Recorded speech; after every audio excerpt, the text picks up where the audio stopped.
When we talk about a crisis, is there some kind of definition that we can just sort of tie in? What are we actually talking about here?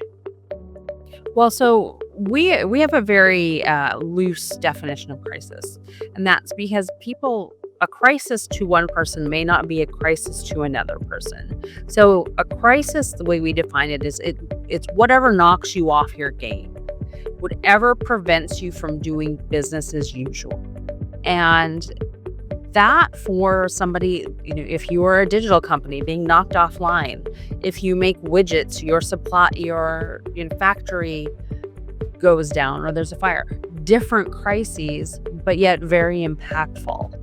And we focus on the intersection of operations and reputation. And the reason that we say that is reputation they've settled on 35% of a company's value. And think about anything else in a business that comprises 35% of your value, and you want to protect it. And anything that is out of the ordinary, so a fire at your widget making plant, your CFO absconding with your pension fund, having one of your brand ambassadors do something idiotic, all of these things hit your reputation. And something we preach religiously is the difference between reputation and brand. A brand is something you pay for. You pay for the graphic design, you pay for the advertising, you pay for the promotion.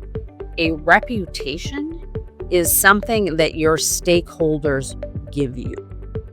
They own it. The people that matter to you are the people that own your reputation.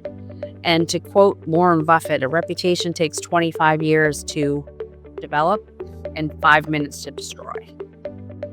So when you think about it that way, ensuring that a crisis doesn't happen is critically important. So this preparation, these things that you can put in place beforehand, make that really bad day a lot less bad and a lot more manageable, and that helps you get back onto task a lot faster if you do the work beforehand.